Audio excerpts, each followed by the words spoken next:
ದವರಿಗೆ ಕೊಲ್ಲಲು ಸಾವಿರಾರು ದಾರಿಗಳಿವೆ. ಒಬ್ಬ ಶಾಸಕರು ಹೇಳಿರೋದು, ಕೊಲ್ಲಲು ಸಾವಿರಾರು ದಾರಿಗಳಿವೆ. ಇಲ್ಲಿಗೆ ಬಂದು ಏನೂ ಮಾಡಬೇಕಾಗಿಲ್ಲ. ವಾಲ್ಮೀಕಿ ಅಜ್ಜನ ಕಾರ್ಯಕ್ರಮ ಇಲ್ಲದಿದ್ದರೆ ಅವರ ಮನೆಯನ್ನು ಸುಟ್ಟು ಹಾಕುತ್ತಿದ್ದೆ. ಇಲ್ಲಿ 5-6 ಸಾವಿರ ಜನ ನನ್ನವರು ಬಂದಿದ್ದಾರೆ. ನಾನು ಅಂದುಕೊಂಡರೆ 5 ನಿಮಿಷದಲ್ಲಿ ಬಳ್ಳಾರಿಯನ್ನ ಭಸ್ಮ ಮಾಡಬಲ್ಲೆ. ಇದು ಬಂದಿರೋದು. ನಾನೇನ ಸುಳ್ಳು ಹೇಳ್ತೀನಿ ಅಂದ್ರೆ ನೋಡಿ, ಆಡಿಯೋ ಇದೆ, ಹಾಕಿ ತೋರಿಸಿ. ತಪ್ಪಿದ್ರೆ ನನ್ನ ಮೇಲೆ, ಮೊನ್ನೆನೂ ಹೇಳಿದ್ದೀನಿ, ತಪ್ಪಿದ್ರೆ ನನ್ನ ಮೇಲೆ ಕ್ರಮ ತೆಗೆದುಕೊಳ್ಬೇಕಾದ್ರೆ. ವಿಡಿಯೋ ನಡೆದಂತ ಘಟನೆ, ಅವ್ರು ಕೊಟ್ಟಿರೋ ಹೇಳಿಕೆ ಬೇಕಾದ್ರೆ ಇದು ಫೋರೆನ್ಸಿಕ್ ಕಳಿಸಿ ಬೇಕಾದ್ರೆ. ಅಂದ್ರೆ ಇವರು ಚುನಾಯಿತ ಪ್ರತಿನಿಧಿನೋ ಏನ್ ಭಯೋತ್ಪಾದಕರೋನೋ? ಈ ಕಾಯ್ದೆ ಬೇರೆ ಇನ್ನೂ ಸೈನ್ ಆಗಿಲ್ಲ. ಸ್ಟೇಟ್ಮೆಂಟ್ ಹೇಳಿರೋದು ಇಲ್ಲೇ ಇದೆ, ನಾನು ಕೊಟ್ಟಿದ್ದೀನಿ. ಗೃಹ ಸಚಿವರು ಹೇಳಿ, ಅದನ್ನ ಸುಳ್ಳು ಅಂತ ಹೇಳಿದ್ರೆ ನಾನು ಇಲ್ಲೇ ಕ್ಷಮಾಪಣೆ ಕೇಳ್ಬಿಡ್ತೀನಿ. ಬೇಕಾದ್ರೆ ಸದನದಲ್ಲೇ ನಾನು ಕ್ಷಮಾಪಣೆ ಕೇಳ್ತೀನಿ. ಒಬ್ಬ ಚುನಾಯಿತ ಪ್ರತಿನಿಧಿ ಈ ತರ ಭೂಗತ ಲೋಕದ ವ್ಯಕ್ತಿಗಳು ಮಾತಾಡೋ ತರ ಮಾತಾಡಿದ್ರೆ ಕಾನೂನು ಸುವ್ಯವಸ್ಥೆ ಇದೆಯಾ ಅಂತ.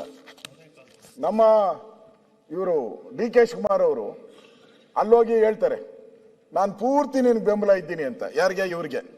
ಬಳ್ಳಾರಿನ ನಾನು 5 ನಿಮಿಷದಲ್ಲಿ ಸುಟ್ಟಾಕ್ತೀನಿ ಅನ್ನೋರಿಗೆ ನಮ್ಮ ಡಿ.ಕೆ. ಶಿವಕುಮಾರ್ ಅವರು ಹೋಗಿ ನಿನ್ಗೆ ಪೂರ್ತಿ ಬೆಂಬಲ ಅಂತಾರೆ.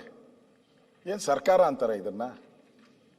ಸರ್ಕಾರದ ನಡೆನ ಮಂತ್ರಿಗಳಾಗಿ ಬೇರೆ ಬೇರೆ ಸಂದರ್ಭದಲ್ಲಿ ಬೇರೆ ಬೇರೆಯವ್ರು ಮಾತಾಡ್ತಾರೆ, ಬೇರೆ ಬೇರೆ ಆದಿ ಬೀದಿಗಳಲ್ಲಿ ಮಾತಾಡಿದ್ದಾರೆ.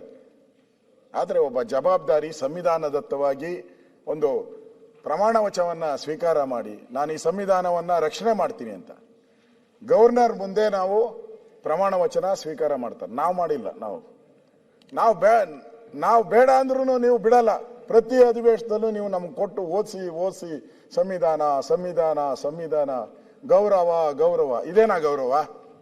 ಒಬ್ಬ ಮಂತ್ರಿ ಹೋಗಿ ನಾನು ಬೆಂಬಲ ಮಾಡ್ತೀನಿ ಅಂತ, ಯಾರು ಬಳ್ಳಾರಿನ ಸುಟ್ಟಾಕ್ತೀನಿ ಅಂದವರು ಅವ್ರು ಬೆಂಬಲ ಮಾಡ್ತೀನಿ ಅಂತಾರೆ. ಗುಂಡು ಆರಿಸಿದವ್ರ ಮನೆಗೆ ಹೋಗ್ಬೇಕು, ಗುಂಡು ಬಿದ್ದವ್ರ ಮನೆಗೆ ಹೋಗ್ಬೇಕು. ಪರಮೇಶ್ವರ್ ಅವರೇ, ಗುಂಡು ಏಟ್ ತಿಂದು ಯಾರು ಗುಂಡನ ದಾಳಿ ಮಾಡಿದ್ರು ಅವ್ರ ಮನೆಗೆ ಯಾರು ಹೋಗ್ಲಿಲ್ಲ. ಅವ್ರ ಮನೆಗೆ ಹೋಗ್ತಾರೆ ವರದಿ ತಗೊಳಕ್ಕೆ. ಅಂದ್ರೆ ಅಲ್ಲಿನ DYSP ಇದಾರಲ್ಲ, ಪಕ್ಕಾ ಫ್ರಾಡ್ ತರ ಮಾಡಿದ. ನಾವು ಯಾವತ್ತು ಮೆರವಣಿಗೆ ಬಂತು 5 ನಿಮಿಷದ ಕೆಲಸ, ಅದನ್ನ ತಡೆಯಕ್ಕೆ 5 ನಿಮಿಷದ ಕೆಲಸ. ನಾನು ಹೋಗಿದ್ದೆ ಅಲ್ಲಿ ಸ್ಟ್ಯಾಚ್ಯೂ ಇರೋದಕ್ಕೂ ಜನಾರ್ದನ್ ರೆಡ್ಡಿ ಮನೆ ಇರೋದಕ್ಕೂ 1 ಕಿಲೋಮೀಟರ್ ಆಗ್ತದೆ. 1 ಕಿಲೋಮೀಟರ್ ಆಗ್ತದೆ. ಅವಶ್ಯಕತೆನೇ ಇಲ್ಲ. ಬ್ಯಾನರ್ ಎಲ್ಲಿ ಕಟ್ಬೇಕು ಅಲ್ಲಿ ಕಟ್ಬೋದು, ಇಲ್ಲ ಸುತ್ತಮುತ್ತನು ಕಟ್ಬೋದಾಯ್ತು. ಇಲ್ಲೇ ಬಂದು ಕಟ್ಬೇಕು ಅವ್ರ ಮನೆ ಬಾಗಿಲಿಗೆ ಅಂತ ಏನು ಇರಲಿಲ್ಲ. ಈ ತರ ಬ್ಯಾನರ್ ಕಟ್ಟಿದ್ದಲ್ದಿರ ನನ್ನ ಪೊಲೀಸ್ ಇದೆ, ರಿಪೋರ್ಟ್ ಅಲ್ಲೇ ಇದೆ ನನ್ನ ಹತ್ರ, ಪೊಲೀಸ್ ರಿಪೋರ್ಟು. ಯಾರು ಇವರು MLA ಭರತ್ ರೆಡ್ಡಿ ಅವರು ಪೊಲೀಸ್ ರಿಪೋರ್ಟ್ ಅಲ್ಲಿ ಪೊಲೀಸ್ ಮಹಾಜರ್ ಮಾಡಿದ್ದಾರೆ. 1,000 ಅವ್ರು ಹಾಕಿರೋದು 1,000 ಜನಗಳನ್ನ ಕರ್ಕೊಂಡ್ಬಂದು ಜನಾರ್ದನ್ ರೆಡ್ಡಿ ಮನೆ ಮೇಲೆ ಅಟ್ಯಾಕ್ ಮಾಡಿದ್ರು ಅಂತ ಪೊಲೀಸ್ ರಿಪೋರ್ಟ್ ಅಲ್ಲಿ ಇದೆ. ಪೊಲೀಸ್ ರಿಪೋರ್ಟ್ ಅಲ್ಲಿ ಕೊಟ್ಟಿದ್ದಾರೆ. ನಾನು ನೋಡಿದೆ, ಪೊಲೀಸರ ಮಹಾಜರು ಅಂತಾನೆ ಬರ್ದಿದ್ದಾರೆ. ಅದ್ರ ಪೊಲೀಸ್ ಮಹಾಜರು ಅಂತ ಬರ್ದಿದ್ದಾರೆ. ಅವ್ರ ಮೇಲೆ ಏನ್ ಕ್ರಮ ತೆಗೆದುಕೊಂಡ್ರಿ? ಏನು ಇಲ್ಲ. ನೀವು ಯಾರು ಗುಂಡಾರಿಸಿದ್ರೋ ಅವ್ರ ಮೇಲೆ ಇಮಿಡಿಯೇಟ್ FIR ಆಗ್ಲಿಲ್ಲ. ನೀವು ನೋಟ್ ಮಾಡಿ ಸುನೀಲ್, ಯಾರು ಗುಂಡ ಆರಿಸಿದ್ರೋ ಅವ್ರ ಮೇಲೆ ಇಮಿಡಿಯೇಟ್ FIR ಆಗ್ಲಿಲ್ಲ. ಜನಾರ್ದನ್ ರೆಡ್ಡಿ ಮೇಲೆ ಇಮಿಡಿಯೇಟ್ FIR, ಇಮಿಡಿಯೇಟ್ 1 hour ಅಲ್ಲಿ ಜನಾರ್ದನ್ ರೆಡ್ಡಿ ಶ್ರೀರಾಮುಲ್ ಮೇಲೆ ಕೊಲೆ ಆಪಾದನೆ. ನಾವು ಕೇಳಿದ್ರಿ ಗುಂಡಾರಿದ್ದೆಲ್ಲಿಂದ ಅಂತ. ಒಬ್ರು ಹೇಳಲೇ ಇಲ್ಲ. ಆ ಪೊಲೀಸ್ಗೆ ನಾನು ಫೋನ್ ಮಾಡಿದೆ, SP-ಗೆ, ಯಾರನ್ನ ಸಸ್ಪೆಂಡ್ ಮಾಡಿದ್ರಲ್ಲ SP-ಗೆ ನಾನು ಫೋನ್ ಮಾಡಿದೆ ಅಂತ. ಅವ್ರು ಹೇಳಿದ್ರು ನಿಜ ಸಂಗತಿ ಏನಾಗಿದೆ ಅನ್ನೋದನ್ನ ನನಗೆ ಹೇಳಿದ್ರು. ನಿಜ ಸಂಗತಿ ಏನಾಗಿದೆ ಅನ್ನೋದನ್ನ ಹೇಳಿದ್ರು.